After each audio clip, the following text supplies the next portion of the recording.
زیادہ تر بھارتی شہریوں کا کہنا ہے کہ نئی دہلی کے جرمنی کے ساتھ اچھے تعلقات مقامی بزنس اور ٹیکنالوجی ٹرانسفر کے بہترین مواقع فراہم کریں گے۔ بھارت ترقی کر رہا ہے۔ بھارت ایک ابھرتا ہوا ملک ہے، جبکہ جرمنی ایک ترقی یافتہ ملک ہے جہاں بہت سی جدید ٹیکنالوجیز موجود ہیں۔ میں تعمیراتی شعبے سے تعلق رکھتی ہوں۔ جرمنی میں تمام نئی تعمیراتی ٹیکنالوجیز موجود ہیں، تو جرمنی کا مطلب ہے جدت اور نیاپن۔ بھارت جرمنی سے بہت سا دفاعی اور ہیوی انجینئرنگ کا ساز و سامان حاصل کر سکتا ہے۔ جرمنی ایک برانڈ ہے۔ بھارت جرمنی کو یورپی پاور ہاؤس کے طور پر دیکھتا ہے، اس لیے وہ جرمنی سے زیادہ تعاون اور سرمایہ کاری چاہتا ہے۔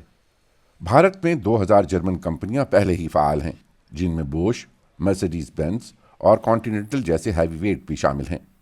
جرمنی بھارت کو اپنے فوجی ساز و سامان کو متنوع بنانے اور اپ گریڈ کرنے کا موقع بھی فراہم کرتا ہے تاکہ روس پر انحصار کم کیا جا سکے۔ تاہم روس کے ساتھ قریبی تعلقات کی وجہ سے جرمنی بھارت کو ہتھیار فروخت کرنے میں کچھ ہچکچاہٹ کا شکار رہا ہے، لیکن بدلتے ورلڈ آرڈر کے نتیجے میں پیدا ہونے والے اسٹریٹجک اور جغرافیائی خلا کو پر کرنے کے لیے دونوں ممالک ایک دوسرے کا تعاون چاہتے ہیں۔ اب جرمنی بھارت کی بحریہ کے لیے آبدوزی بنانے پر بھی آمادہ ہے، وہ بھی بھارت میں۔ دنیا بھر کے اتحادی ممالک شکوک کا شکار ہیں۔ بھارت اور جرمنی دونوں امریکہ کے ساتھ محتاط رویہ اختیار کیے ہوئے ہیں، بالخصوص ڈونلڈ ٹرمپ کی وجہ سے۔